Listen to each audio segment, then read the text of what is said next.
Katie Haynes, or as some of you might know me, the Doctor. You can find me at KatieGangel44 on TikTok, and you have been listening to the Doctor Who Collectors Podcast. Keep collecting! They all say, who is Doctor Who? Where is he from? What does he do? They wonder who is Doctor Who? So I ask you, who's Doctor Who? Welcome back to the Doctor Who Collectors Podcast, the podcast that explores the culinary world of Doctor Who collecting and merchandise. I am Larry Van Mersbergen, your host, and I've been collecting Doctor Who for 41 years. I opened the first Doctor Who store in Chicago that exclusively served Doctor Who fans. It was back in 1984, and I called it Bundles from Britain. And we are mentioned in a wonderful book called Red, White, and Who, The Story of Doctor Who in America. And Bundles from Britain lives on page 384. You can find a link to buy this book on the front of our website at DoctorWhoCollectors.com. Everyone should have it on their shelf. We are part of the Direction Point Doctor Who podcast network, and you can find a lot of great podcasts at Direction Point. If you are a Doctor Who podcaster, join today and join the ranks of this podcast, along with Time Streams, Police Box in a Junkyard, the Doctor Who Target Book Club podcast, and Traveling the Vortex. For more information, go to directionpoint.org. And speaking of links, two great resources that I include in every episode because you can start at any place you want to start. These are great for collectors, starting with the TARDIS Library, which is housed at timelash.com. Sign up for a free account to keep track of your books, your vinyl, your CDs, your videotapes, your vinyl records, I said that already, and other things, not all Doctor Who items, but mostly media, anything in print, video, or sound, you can find there. With special thanks to Dan O'Malley. If you need to find something that is unusual, not in that category, or you need to figure out if something actually exists, then you need to go to Howe's Transcendental Toy Box, and you can find that at drwhotoybox.co.uk. David J. Howe, of course, is a good friend of mine and a good resource for all collectors. You can also find those books, the Transcendental Toy Box, at Telos Publishing. If you're looking, of course, for great Doctor Who items at great prices, look no further than DoctorWhoStore.com, which is Alien Entertainment. They have what you need and currently running sales on various items. If you live in the Chicago suburbs, you can select free pickup from the store. And while you are there, browse the incredible selection of Doctor Who and other science fiction and media items. They're open Wednesday through Saturday. Visit alienentertainment.com for store hours. You can also find other Doctor Who items at Forbidden Planet, which is one of our sponsors, and you don't need to go anywhere except our website at DoctorWhoCollectors.com and select merchandise links, find what you want, click through, you will finish your checkout at Forbidden Planet, and they will give us a small cash back for your patronage. Don't forget our own eBay store. We have many Target books listed and some other goodies. All proceeds benefit the podcast. In addition to all the podcasts posted, we also have one of the complete guides to Doctor Who classic hardcover books. We even list some reprints that other publications don't seem to know about. And now that Chicago TARDIS 2021 is way behind us now, we are now moving slowly forward towards Chicago TARDIS 2022, the best Doctor Who convention in the Midwest. And so far, our guests lined up for this include Sylvester McCoy, the Seventh Doctor, Fraser Hines. Of course, he comes with every convention ticket, and you'll love talking to him. He was, of course, the longest-running companion on Doctor Who, Jamie McCrimmon, with the Second Doctor. You can ask Jason Haig-Ellery, the CEO of Big Finish, about Big Finish and new releases. And just recently added was Sophie Aldred, who plays Ace in the classic series and in the final episode of Jodie Whittaker's Doctor. Keep ChicagoTardis.com in your bookmarks and experience the best Doctor Who convention in the Midwest. I am doing something very different this year at Chicago TARDIS. Usually people find me, I'm usually in my signature Doctor Who shirts with the classic logo or the podcast logo. But I thought I would join the ranks of the cosplayers, and I will be appearing as the Fifth Doctor, with if all goes well. So far, I'm putting that costume together, and it's taking quite some time, but I hope I'll have it ready for November. I am also the official collecting expert for Chicago TARDIS, and you can check out my Doctor Who presentation if you want to visit the 2020 Chicago TARDIS panel, which was a virtual convention. You can find it at the Chicago TARDIS YouTube and Facebook page streams. You can also find it on our YouTube page, Doctor Who Collectors Podcast. Just go under video playlists, and that panel will be there. I'll have more Chicago TARDIS updates as they happen, so tune in. A special thank you to our sponsors. You can also say a thanks to Bags Unlimited Incorporated. They sponsor our collection protection segment. You can get a lot of those collection protection materials at bagsunlimited.com. Another link I'd like to share is, of course, the latest books and offerings from Telos Publications at telos.co.uk. And yes, they do ship to the United States. Here's what's going on. You can see me present Doctor Who Collecting at Doctoberfest. That's in Indianapolis, Indiana, on Saturday, October 22nd at the Holiday Inn in Canby, Indiana. And, of course, at the Who North America store. With luck, I am going to be presenting again at Chicago TARDIS 2022 in Weston in Lombard. And hopefully returning to Consinity in Milwaukee in 2023. So watch this space.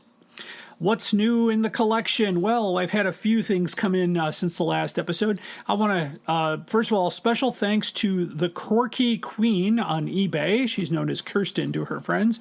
She has a secondhand bookstore in the UK, and I got a nice copy of The Keys of Marinus in hardcover. It is in ex-library condition.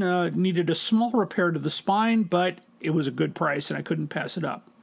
Next, of course, thanks to my longtime friend, Gene Smith. He's the owner and president of Alien Entertainment and my partner from Bundles from Britain. He helped me get the elusive third printing of the Loch Ness Monster in mint condition hardcover with dust jacket, the only hardcover book that I know of to get the third printing status. I also got a mint copy of The Sea Devils. So DoctorWhoStore.com for more. I also received 2 Fifth Doctor sonic screwdrivers the other day. Of course, that one of them will be used in the cosplay. I got a vinyl record from Big Finish, a limited edition of Time Lord Victorious Echoes of Extinction. That's with David Tennant and Paul McGann. Also a CD and download of Silver and Ice with Sylvester McCoy. We love to talk to collectors, and if you'd like to share your story and talk about your collection, why not be a guest host of the Doctor Who Collectors Podcast Main Story? Contact me for details at drwhocollectorspodcast@gmail.com. You take over the microphone for the main story. Before moving on, I do want to cover a few things about some previous episodes. And the first thing I want to talk about is the episode regarding classic hardcovers that we just did with Tony Witt. So that's kind of important because we made a mention of Brain of Morbius second printing. That came out as a huge controversial debate on the Facebook group known as the Braxiatel Collection. I highly recommend it. Great group of people and some good friends there. And the thing is that no one has seen a proof of life on that. Now, I had presumed, since I had discovered a bunch of second printings, that I wasn't going to doubt any second printing. The source that I have here is a book by Christopher Stone called The Unofficial Doctor Who Book Guide, which lists the second printing of Brain of Morbius in 1978. However, I was made attention to another book called Based On, I guess, and it's I've been through part of it. I don't want to go into much more detail on it, but it does also have some gaps that I don't have, and they fill in some gaps that I have. They do not list that reprint either. We are reaching out to the world of Doctor Who collectors out there to see if you've got a Brain of Morbius second impression on your shelf. We would love to hear from you. Just shoot us an email at drwhocollectorspodcast@gmail.com, or you can reach us on Facebook, Twitter, or Instagram. Also, if you've been through our episodes and you notice that episode 46 is no longer available, it is no longer available for free. And that's because of a dispute, misunderstanding with the guest.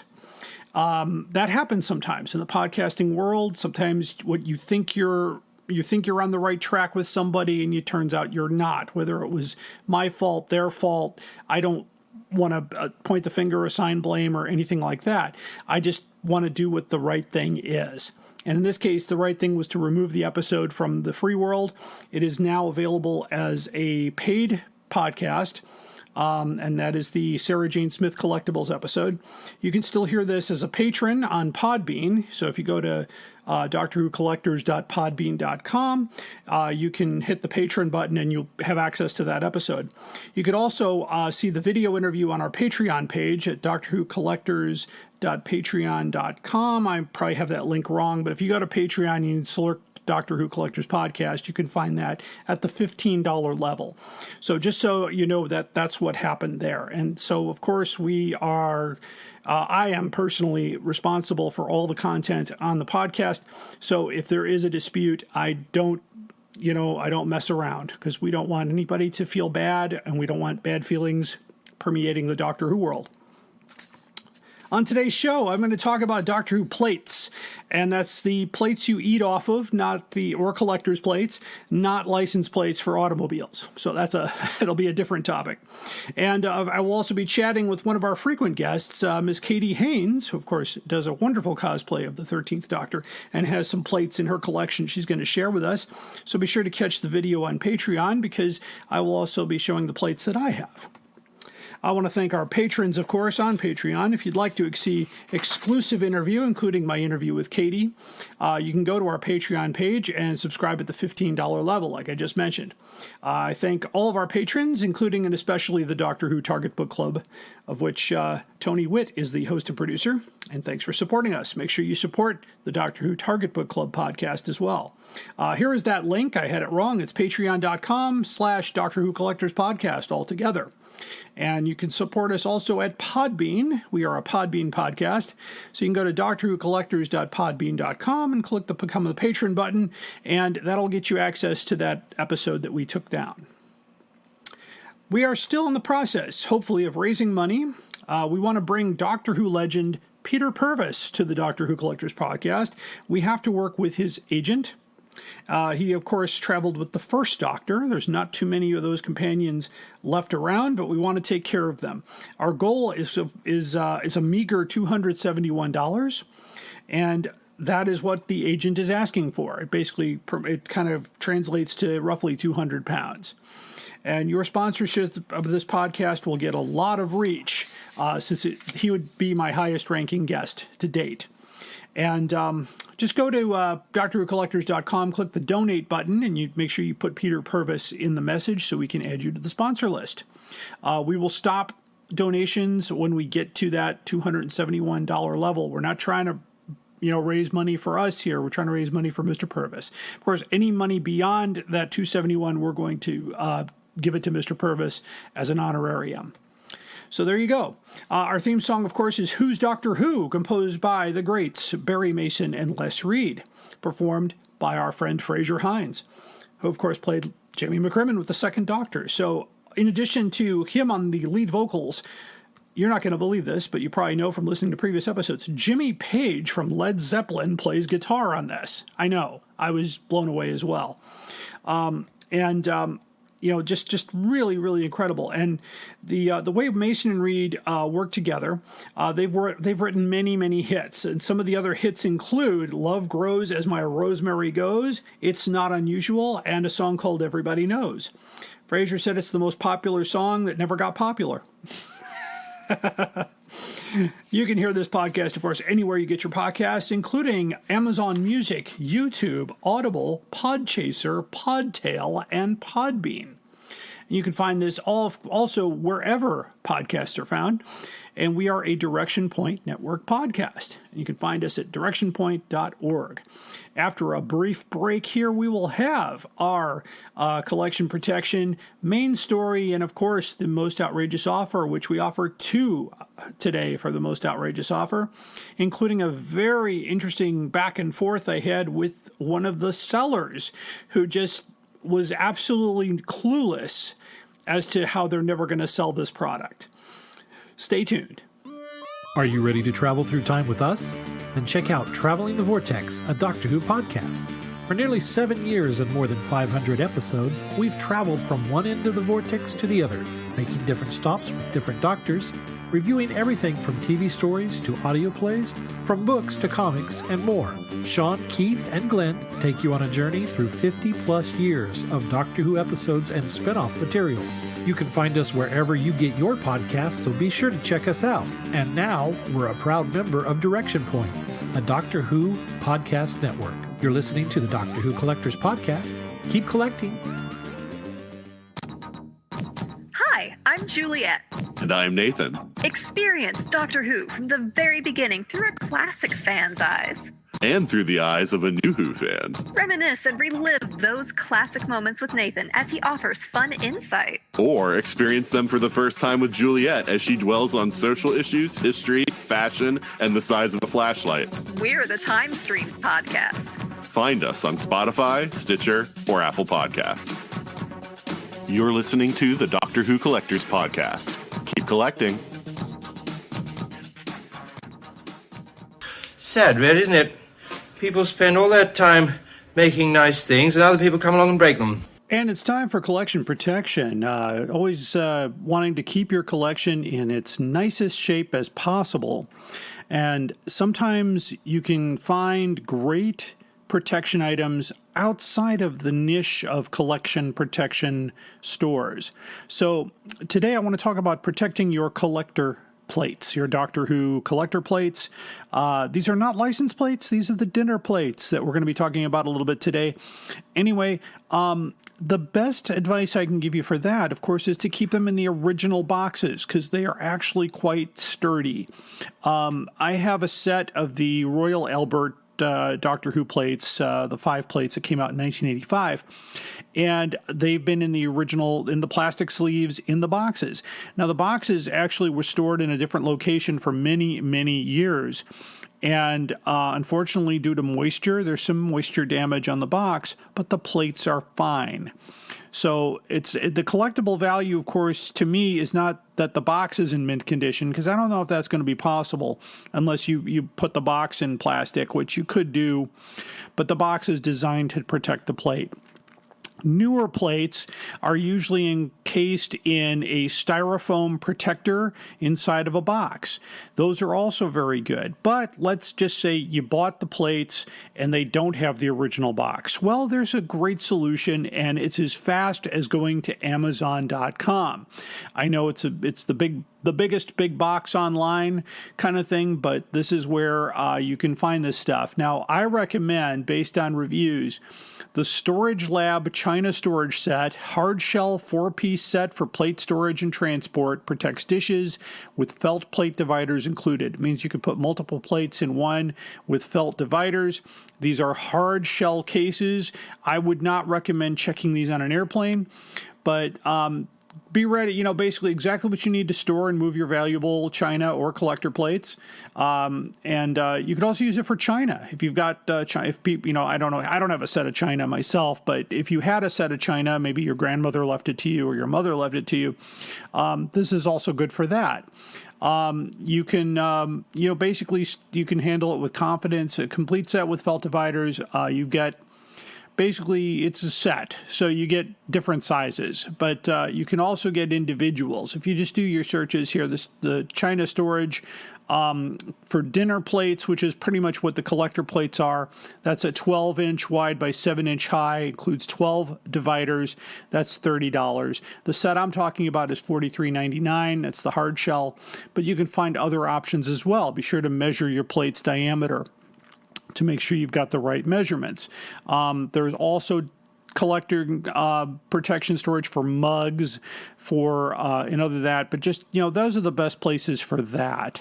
And I would definitely, do that. I do not recommend, by the way, mounting your plates to the wall. That's just... I've heard too many horror stories where the person did it, it looked great, and didn't realize that you had to back it into a stud or a strong, sturdy drywall anchor, and the plate was in pieces the next morning because it fell off the wall. So I don't recommend putting it on the wall. I would say keep it in the original boxes as much as possible, or these wonderful containers, the China storage plate. On Amazon.com. Basically, I'm going to have a link to this product on our website so that you can find it yourself. But what a wonderful, wonderful thing to keep track of those plates, keep those plates in good shape. Of course, if you're looking to keep basically a list of what plates were available, this podcast has a pretty good list. Howe's Transcendental Toy Box. And just, do a search for Doctor Who Collectors plates. You will also find license plates in those searches, unfortunately, because there's no difference. Collector plates also include automobile plates, but we're talking about the dishes. So that's the storage there. Our protection segment is brought to you by Bags Unlimited Incorporated, bagsunlimited.com for all your protection needs.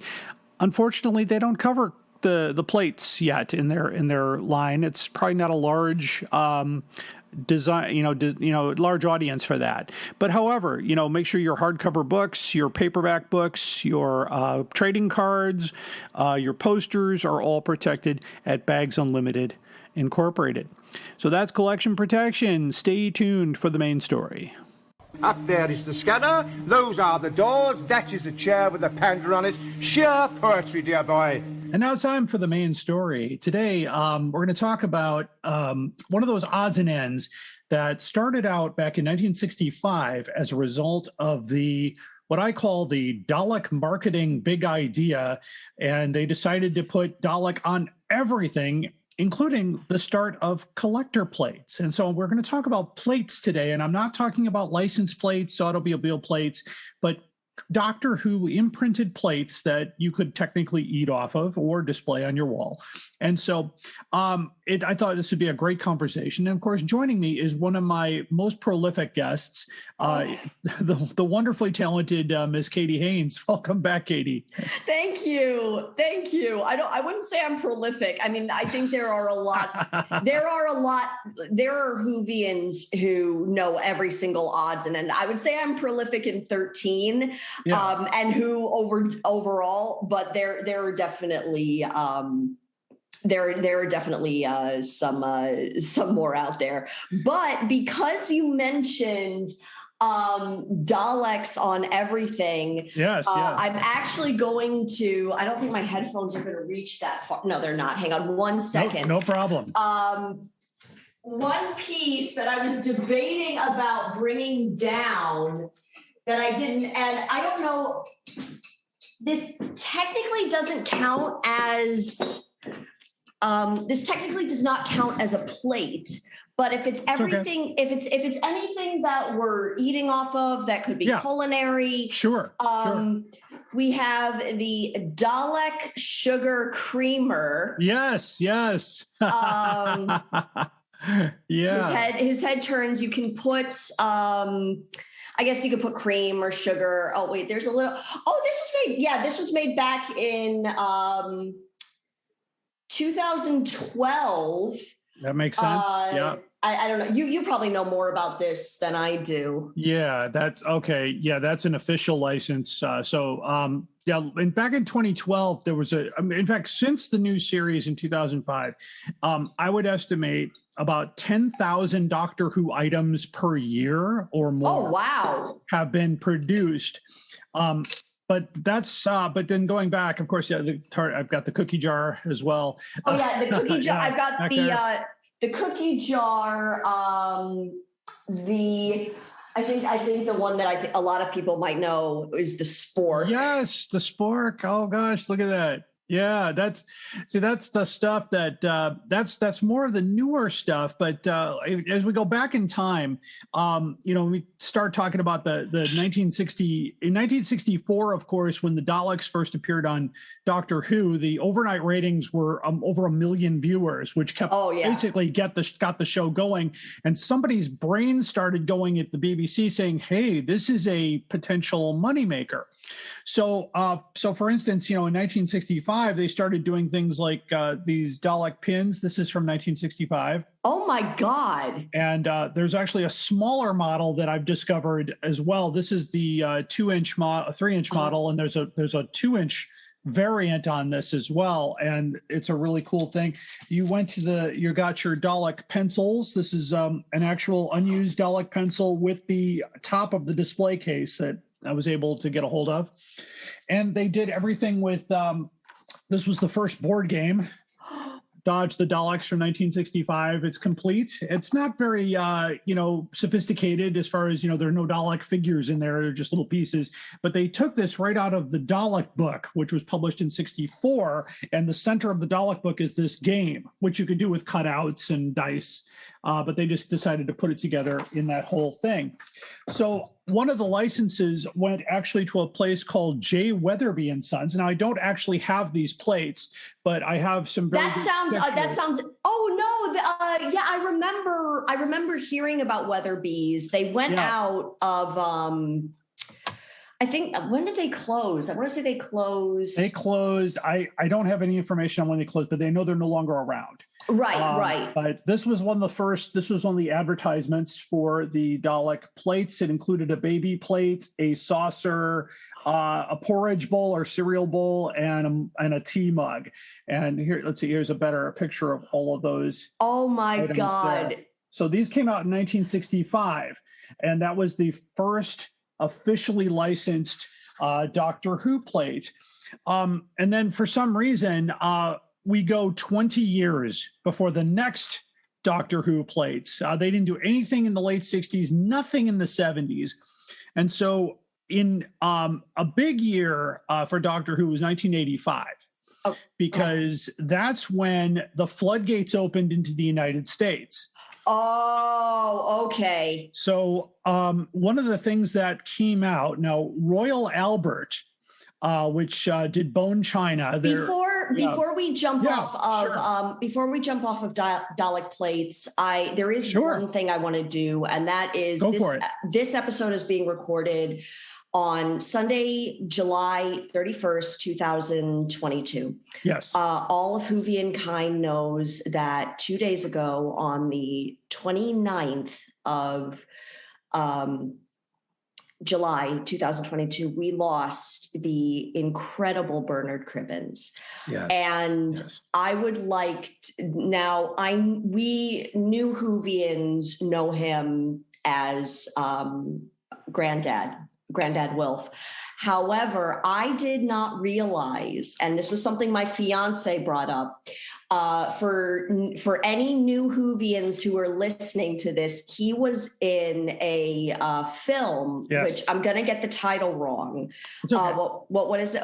You know this. What is it? I do. He played a character named Tom Campbell in Daleks Invasion Earth 2150 AD, which is the follow-up film to, you see this poster behind me over here. Yeah. Doctor Who and the Daleks was the first movie with Peter Cushing, Roberta Tovey, and of course they did a follow-up movie called Daleks Invasion Earth, and of course Tom Campbell is the police officer. The very opening of the film, you see some people who are getting ready to rob a store, and so they have some things that they're getting ready to do, and if Tom Campbell is a beat cop who happens to walk around, he catches them, and of course they conk him on the head, and he crawls towards a police box to call for help. And of course he opens the door to the police box, and you see a very surprised looking Peter Cushing, Roberta Tovey, and Jenny Linden. I think it's Jenny Linden. I'm going to get corrected on that because I think Jenny Linden was in the first movie. This could be a different woman. Hello, Larry from the future here. I didn't know this topic was coming up, but just to correct myself from the past, the actress in question is Jill Curzon, the lovely actress who plays in the Daleks Invasion Earth 2150 AD. Thank you. And he collapses into the TARDIS and they take off. And of course, then the rest of the story follows the original William Hartnell story of Dalek invasion of Earth, very close to that. And of course, Tom has some great moments in the movie, including there's a scene I posted on our Facebook feed of the Robomen eating their dinner, where they all sit together and they eat, and he's looking in sequence to make sure he's following it all. It's very funny. And that movie is the ending is so insanely funny. Yes. And because of you brought up the Dalek plates in the Dalek game. Yeah. If you want to laugh, you have to watch the ending of that movie, because it literally is like somebody just said, well, what do we do now? And they looked at it was literally an instance of how far can we throw these things? Yes. And it's literally like someone picks up a Dalek and just chucks it. And there's there's a scene where a Dalek gets crushed like an aluminum can. Goes flying back. It is. Yeah. It is one of the funniest things, and I'm true to 13, and then I don't have alcohol in my house, but yeah, it's okay. Get my coffee, and oh boy, here we go. No problem. So it's the essence of life. You can't see it very clearly because if you are watching this on the Patreon feed, here's there we go. This is one for Bernard. We're gonna miss you. I know you are. I know you're reunited with your wife. He was 93 years old. You will see him one more time in the 60th anniversary special. He did film scenes for that, so that will be his final appearance in Doctor Who. And just to make one more reference too, we also lost the great David Warner not long ago. He of course has been in many things, but David Warner passed away about a week ago. So yes. Yeah. Oh my, yes. And he did, was he not in, was he in an Invasion of the Dinosaurs? Hello, Larry from the future again. Again, had no idea this topic was coming up and had no time to prepare, but David Warner was definitely not in Invasion of the Dinosaurs. He, of course, played Professor Grisinko in Cold War in 2013. Now back to our program. Yeah. He's also done many things in of course he was in Tron. He was in a lot of different movies. We lost him as well. So it's been. He was evil in Time Bandits. Yes. Wow, what a Bandits. movie. Great movie. Oh, I have a lot of things, but here's to them. Yes, absolutely. And of course, the right now you can pre-order on Amazon the collector's 4K Blu-ray edition of Daleks Invasion Earth, which, by the way, includes it includes an autograph photo of Bernard Cribbins in the set. So it's available pre-order on Amazon.co.uk. We're not going to get it. Oh no. But like I tell my listeners, your Amazon login will work on the UK site. You'll just pay the pounds sterling, and they will ship it to the United States. Okay. Yeah, absolutely. Well, I've got to wait because oh my God. Okay. I honestly, I may want this as a video because my fiance is so mad at me. We're going to go back to plates because I got a ton of stuff. We're going to be back to plates in a moment. Yeah. But one of the rarest Jodie Whittaker items out there is the 2000, I think it was 2015 or 2016 Funko Pop. Yes. Of 13 with her coat on. Yes. And every now and then I will just dig through eBay And again, you got everything. These will go for $1,000 easily, if not higher. And I saw one that was up for $600. And you know how they say make an offer? Yes. I thought to myself, no, and this was actually when Bernard passed away. So I don't know if this was a sign or if this was him saying, yes, you're spending way too much money. But I put in an offer. I put in an offer for $450, and they accepted it. Oh yes, yes. So I will now. You have one. It is coming my way. That's great. And on the one hand, I'm so happy. On the other hand, I kind of feel really bad because I don't know if the person realizes what they did. It's not your problem. I know, but no. Well, this essentially I got for free. Okay. And I might as well show how I use. Getting back to cutlery. Yes. I am that person who will not use. This is actually the first time I've used the pint glasses. This was a part of the set that I got. Someone on Amazon was like, I'm giving away a bunch of Doctor Who, plates, not plates. The plates were a gift, and I will show you going back to the Daleks. But yes. I used this lovely, lovely mug that I actually have the top to. Anything that you get with a TARDIS is pretty much going to come with the lid intact. And one of the items was the 10th Doctor's, and the guy was standing there, and I'm like, I genuinely have too high of a moral compass to not say, do you know what this is? And he's like, yeah, I do. And I said, are you sure you want to give this to me for $10? Looked him in the eye and said, you realize packaged, these are going for $200 on Amazon. Oh yeah. And he said, yeah, I just want to get it off, just take it. I thought, okay, you know what? I'm not going to fight you. I just want to know that you know what's going on, which is totally fine. The plates actually, and another one that I got, I think this was a gift. These are the William Hartnell pint glasses. Oh, yeah. Again, 20. Oh yeah, because this was during the 50th. Yes. Am I right in assuming that during the 50th we got a lot more? Yeah, the 50th is kicking up, and of course you're going to see a lot more coming out for the 60th this year, and it's going into high gear. Which, to be honest, it's actually making some of the old school Doctor Who dealers a little bit frustrated because people are getting into Doctor Who retail as a moneymaker versus as a passion. And there's only a handful of people who have been selling Doctor Who before the new series.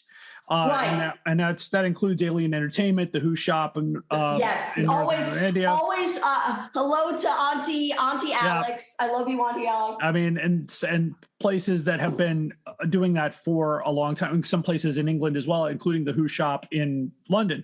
So it's been quite a and I was of course a dealer in '85, which will transition right into the next plate thing. But I wanted to tell you, there's one sonic screwdriver you probably do not have. And that's the original Spirit of Light sonic screwdriver from 1985. Do you have that one? Is that from 1985? 85, yeah. Okay, no, this was a recreate. Where am I?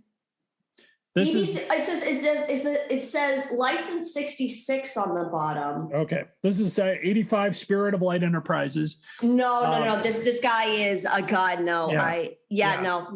I mean, he works perfectly. But no. Oh no, you've got to wait a minute. Wait. No, it's not the same make. Hang on. Wait a minute. No, this is a recreate. Yeah. Yeah, this is a Yeah, that's the original. Yeah, no, that's the original. That's the original. This is a recreate. I have almost. You could only get these. These sold out relatively quickly, and you could have bought one at the 85 Spirit of Light convention or through their mail order in Chicago, but they sold out very quickly. Oh my God. These were, and this one still works after all this time. So really quite. I know we're off the subject, but that's okay. I do that. It happens. You're on Doctor Who. That's what's going to happen. This was actually a gift from my fiance. Oh, nice. This you can't find for love or money anymore. No. I need to do a sonic screwdriver episode, so we'll hold that thought. And you need to bring. I actually have. Now you can find there's an Etsy store that I'm going to shout out right now. Oh yeah. Go ahead. Sonic. Let's look at Sonic screwdriver. Not the replica. We're looking for originals. Yes. Custom Who Sonics. Oh yeah. Those are going to run you anything. Those are in like the 200. Yeah, they build those to order, don't they? Yeah. But I actually have this was done from a dear friend of mine, George. Another shout out, Little Shop Props. Okay, Little Shop Props. They actually right now going for 300, a little over 300 is a replica of Derek Jacobi's Derek Jacobi's Big Finish War Master screwdriver. Okay. So that one's going to go up there. This was the first time I'd ever gotten one of these. It's going to come right back. Okay, no problem. We're going to venture into Sonics just for a moment. And that happens sometimes on the podcast here. We talk about a lot of things. We'll get back to plates in just a moment. This is my own original. This was gifted from my friend George, Sonic screwdriver. I believe I think it's modeled after or modeled on top of. Yeah, there we go. Okay. It's modeled on top of the 8th Doctor Sonic, but to match my love of 13, there's a crystal set in the set up there. And I find it incredible that, Whovians are able to create and make their own their own Sonics, because these, having your own and stepping into your own kind of doctor persona and having this is just absolutely amazing. But back on plates, you had going back to Dalek plates. I feel that when these arrived, these were a gift. Okay. And you have again, what do we got? What's the list? Okay, this was 2009, so this would have been during. Yes. This would have been during. 2009. Okay. Yep. That is. No, that's Matt's run. First of all, we've got this. They come in a set of 4, but one broke. Okay. And inside, these are your typical cereal bowls, but we got a Dalek in there. That is pretty cool. They're really hefty. They're really hefty. And I was so mad that one broke. But because of that, and they're going for, I don't think you can get them on Amazon anymore. No, they're sold out. Yeah. Yeah. You're not going to, the plates, however, actually, let's pull up the big bad right here. Or our kablam. Because let's face it, that's what it was. Oh yeah, and I have mixed feelings about that episode. I love certain parts of it. You're not getting. No, it's not plates. I'm getting license plates. Let's do dishware. Yeah, that's the problem with the search. It brings up license plates. Same thing on eBay. You put plates in there, you get license plates. Ooh, they do have a ceramic serving bowl for $13, although it has his name in Gallifreyan on there. The plate that I got, I want to be super careful with this. This was another one from Matt's run. Oh, nice. Yeah. Okay. And I'll use these on occasion. I do not have a full set of anything. Another one that I got when I did a purchase on Amazon, what was this? Oh yeah, 2012. I was going to say 1996. That's not. Yeah, there a lot of stuff got produced in '96 too. So that's very nice. Oh yeah, little Dalek tumbler. Doctor Who. Yeah, this is 2012 again. Okay. And then all of my mugs basically revolve around Jodie. Yeah. Yeah, there were a lot of mugs. That's a whole separate thing because mugs go back to 65. There was a mug included in that set that we just talked about a little while ago. But moving forward to 1985, the Royal Albert Dalton Bona Plus Limited was commissioned to do 5 Doctor Who collector plates in bone china. And they were exclusively made from this company and licensed by the BBC. So the wonderful thing, of course, in 1985, I owned Bundles from Britain, which was a Doctor Who shop here in Chicago. Mm-hmm. So we imported these. And, of course, as a great idea, of course, I bought a set. So I have a full set of these bone china plates. This one's the boxes have been in storage. They suffered a little bit of water damage, but the plates are in amazing shape. So let me pull the first one out here. This is these are the black and white. Oh my God, yes. This is the William Hartnell plate. These were limited but not numbered. So these were put out as a set. You got three doctors, the Master, and the Daleks. So let me pull these out here. They came in plastic in the box, and the only way you identified what it was is that on the box they had a number. Okay. So there was a number 1 for Hartnell. The second, this is the. Let's see, pull this out here. This is the Patrick Troughton plate here. Oh, that's And I've had these. Oh. So they're really, really nice. The next one I believe is John Pertwee. Yeah. And then they got Davros on there too. Yeah. So here's John Pertwee, the 3rd Doctor.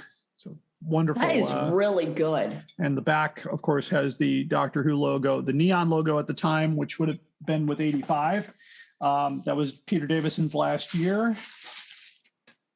And I've had these since 85. So they've been through the many moves. And of course, the next plate is Davros and a Dalek. That's that one there. So, and the final plate is, I believe, the Master. Yeah, Roger Delgado. Roger Delgado. So you could, back then, you could order them, you could buy them as a set or you could buy them individually. And here's Roger Delgado. That is great. It's beautiful. Yeah, the only one I'm seeing, I'm looking up on eBay right now. There's they only have 1, 2, and 3 for 350, indicating use. That's quite a price increase. Back in 85, new.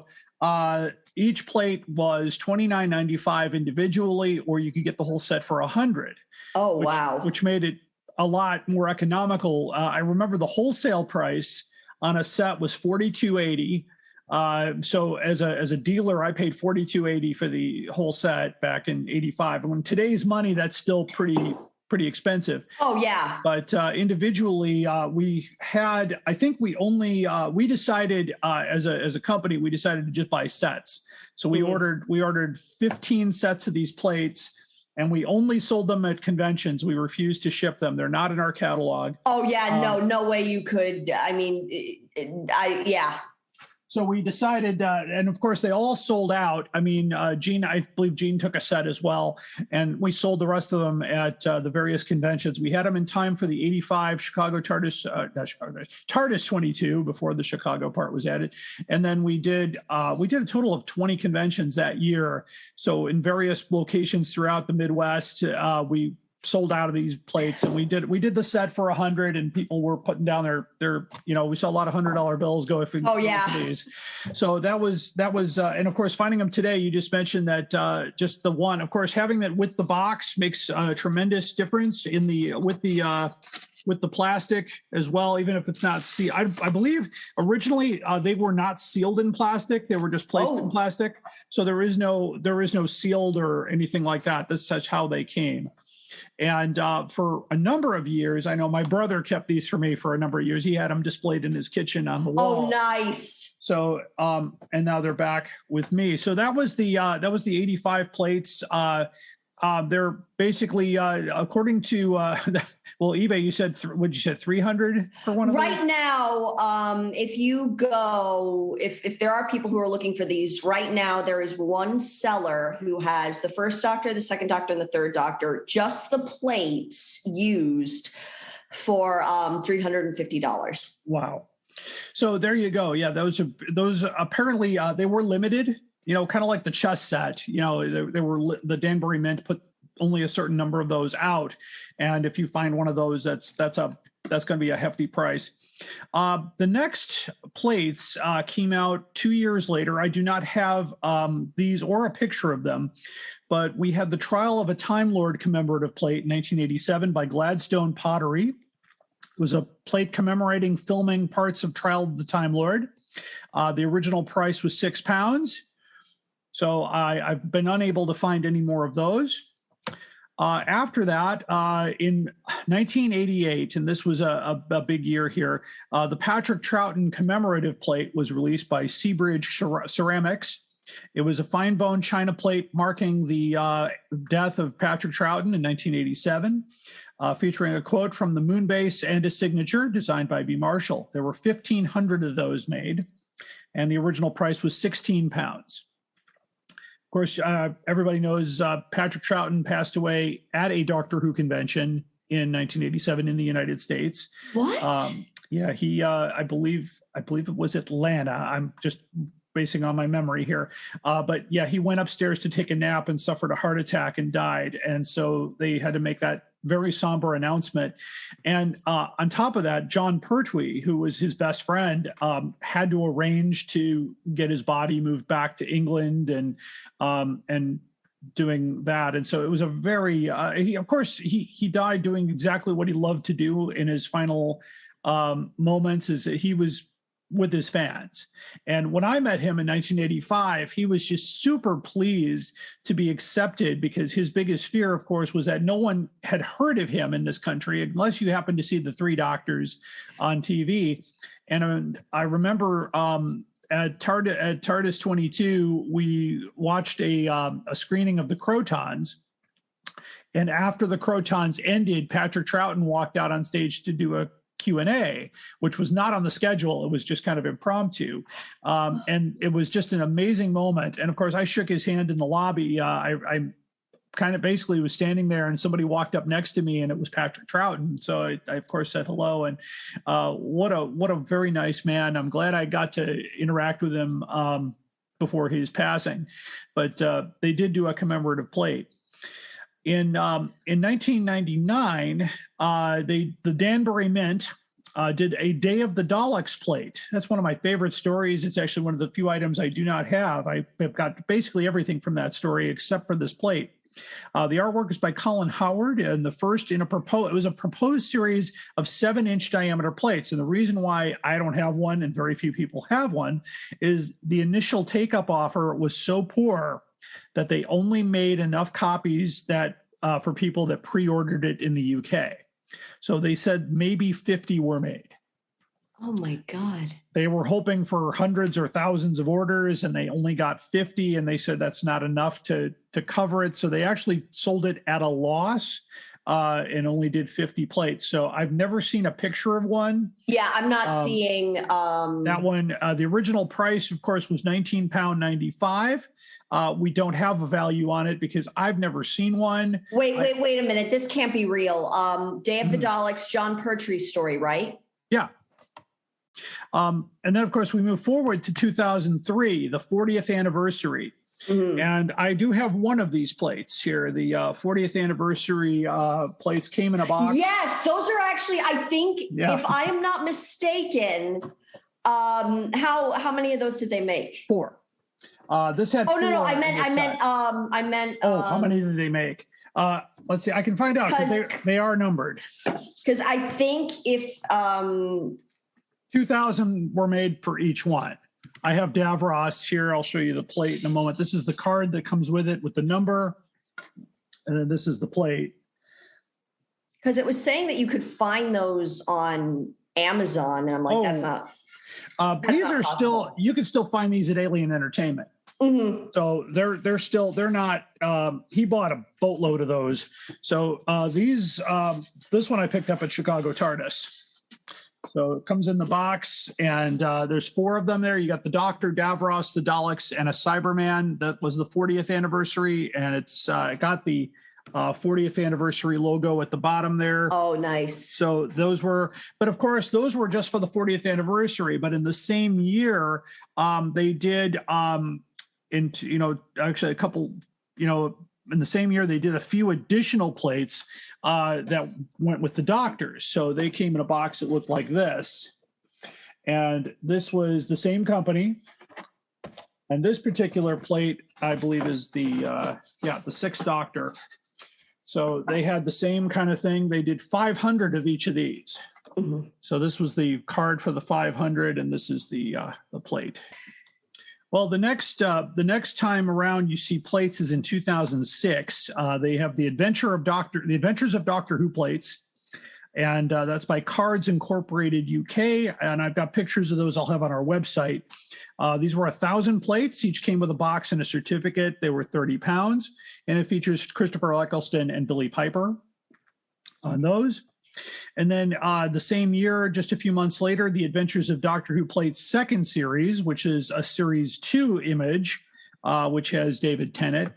Also 1,000 units. Each came boxed with a certificate of authenticity, 30 pounds. The other plates that came out in 2006 include the Cyberman plate, the 9th Doctor plate, and the 10th Doctor plate, all each 1,000, each with a card with its authenticity in a box. So we'll have those pictures on our website. I don't have those handy here. Also in 2006, we had the Travelers in Time plate by Cards Incorporated. It was a Series 1 image of the 9th Doctor. It's out of print at this point. And then we go to paper plates. In 2007, the Gemma International UK has a pack of 8 paper plates that were put out. I have pictures of those on the website. In 2007, October, by Euromark, there was a paper plate with Dalek and Cybermen imagery, 7 pounds for a pack. You can still get these on Amazon, I believe. Yeah. The bowls, the paper bowls, a Dalek with Cybermen, of course, also for £2.99. And in 2010, we had the 8 paper plate package by Gemma International, Cyberman and Dalek, on 2 different designs, which were £1.99. And those are still available on Amazon. You can still get those sealed and new. So I'm pretty sure I'm leaving out a lot of the information I have comes from the Howe's Transcendental Toy Box. And those are fairly complete. But if you, of course, out there, if you're listening and going, wait a minute, you skipped a plate from 1982, let us know and we'll tack it on, as of course, at the end. But collector plates were kind of a big thing in the beginning. And then we waited 20 years. We did a big one in 85. 85 was a huge merchandise year for the United States. And then, of course, coinciding with the 40th anniversary, the 50th anniversary, and you'll probably see a collector plate come out for the 60th anniversary. Oh, absolutely. There's gotta be. When that hits, of course, if you're looking for these types of things, I would suggest you go online to the Doctor Who merchandise guide and get a Google alert set up for that link, so that if you will get an alert every time that page changes, which is usually twice a day, because that's how much stuff is coming out. Yeah, the John Pertwee plate, that's pretty amazing, because I couldn't find one out there, and that's a plate that's extremely difficult to find, because only they basically went out of business doing that one plate, and that was it. They did 50 of them. They satisfied their orders. Right. And so 50 lucky people got their plate, and then that was it. And I think the idea was they were going to do a series of plates based on different stories, and that was going to be that. There's so many, actually, there's a lot of projects out there, a lot of proposed ideas that were done and then abandoned. Yeah. There was the one I'm thinking of is the Target, basically the Target book collection, which was supposed to be a magazine and a reprinted hardback of a classic Target book with a behind the scenes thing and all that. And they made 5 or 6 proof copies, and then they decided it was going to be too expensive to do, because doing a hardback book for 100 run was going to run them, almost $15 a book. And so they said they were not able to make money off of it. So a very few of those are floating around. I have one of those in my collection, The Web of Fear. Yeah. And we just got 4 in last week. Yes. So the Androids of Tara, Stones of Blood, and 2 other titles just came out in BBC Target.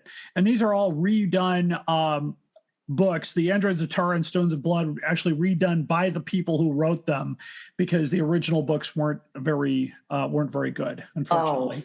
And if you want to follow that along, tune in to my friend Tony Witt in the Doctor Who Target Book Club, because they do a thorough review on all of those books. In fact, they just did one on Shada, which was a novelization done by our friend Paul Scoons, who did it for the New Zealand Fan Club. We got it. Yes. But I want to thank my guest, Katie, for being with us. We always have a great conversation when she's on, and we'll have her on again soon. So thanks so much, Katie, for being here. Thank you for having me. It is always a pleasure. Thank you so much. And you can find Katie, of course, on TikTok and Instagram if you look for Katie G. Angel or Katie Gangle out there. So that handle will be on the website. So anyway, Listeners, stay tuned for the most outrageous offer. Hello, fellow time travelers, and welcome to the Doctor Who Target Book Club podcast, the only podcast to discuss, in story order, all the Doctor Who novelizations. My name is Tony Witt, and every 2 weeks or so, I'm joined by a 2 to 3 person discussion panel, including our so-called expert who's been a Who fan since 1979. That would be me.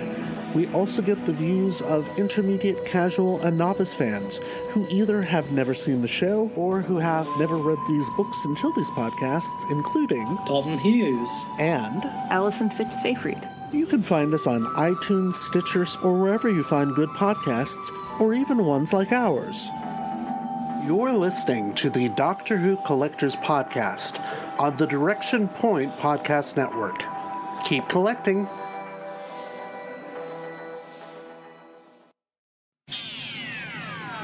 You are invited on an adventure across all of time and space, in a completely random order. It's the Police Box in the Junkyard podcast. Jump in the TARDIS with your hosts, Eric Gulbranson, Asad Kheshki, and Matthew Kressel. Explore Doctor Who TV stories, audio adventures, and books, both novels and non-fiction. The Police Box in the Junkyard podcast. It's the entire Whoniverse on shuffle. The Police Box in the Junkyard podcast is a member of the Direction Point Network and is available about once a month wherever you find your podcasts. You are listening to the Doctor Who Collectors Podcast. Keep collecting. Nautilus. There is no plot. I am being completely honest with you. And now it's time for the most outrageous offers. I have 2 to offer up today. The most outrageous offer is a Doctor Who item or related item that appears to be priced a little too high. Even if it sells at this price, it's considered too high a price to pay. So I have a couple of items here that came in. And the first one here is a new adventure novel called So Vile a Sin, by Ben Aronovich and Kate Orman, hard to read the text here. And this is at Biblio.com, that's Biblio.com. They're a used bookseller. The first ones we've had from them, both of ours are from them today. They do offer standard delivery to the United States in 7 to 14 days, but they're asking $160 for this paperback. And as far as the condition goes here, it says it's used near fine. And I thought, that's interesting, that $160. So, of course, we do the usual look around to see what are the other prices. So we went to Abe Books, and, of course, we found a copy on Abe Books for $62.57. So that actually makes it the lower price for that book. I would keep looking because we also saw one on eBay for $41. That book obviously difficult to find. It is a book that does not have the Doctor Who logo on it, and that's when the license was pulled from Virgin Publishing. So the last few books do not have Doctor Who in the title. Anyway, so that's the first one. The second one is a classic hardcover. And it's Doctor Who and the Web of Fear. This is a second printing, and it's an ex-library copy, and they're asking $1,000. So, of course, I decided to write to the owner of the store. Her name was Janie, and I said, this is a second edition, and second editions don't usually go for $1,000. I've seen others. And she wrote back and said, well, why don't you buy one of those then? I said, well, I already have a copy. I host the podcast, and I'm just trying to help and educate. I'm not trying to take away, your money or anything like that, but I just thought you're going to sit on this for quite some time. And she kind of wrote back something I can't repeat on the air. And I thought, well, that's interesting. So customer service, not their priority there, but it's still there. I checked the other day. I have the printout as well, but Doctor Who and the Web of Fear. I've seen the Web of Fear as recent as the last couple of months, and the going price has been anywhere from $250 to $300 in ex-library condition for a second printing of the Web of Fear. So again, as always, when you find an item that seems a bit high priced, if it's a $2,000 hardcover or a $400 paperback, look around and see what the deal is, because some of these early paperbacks, especially like the Dalek Pocketbook and Outer Space Guide, I've seen as low as $20. I've also seen it as high as $200. So you just kind of have to look around and get that get that right price, and don't pay more than you can afford. Set a limit, set a budget. Those are the things that make a good collector, a little bit over time. In 41 years, it's taken a long time to put together a collection that I really am proud of. And one day, I'll sell it all off. Retirement comes when it comes, so keep posted for that. Anyway, that wraps up the Doctor Who Collectors Podcast. I want to thank everyone who made this podcast possible, including my guest today, Miss Katie Haynes. You can find Katie Haynes on TikTok and Instagram. Just do a quick search for KDG Angel altogether. Katie Gangle, I guess it is. And you can find her there. You can also find everything we do at DoctorWhoCollectors.com or at DirectionPoint.org. And keep collecting.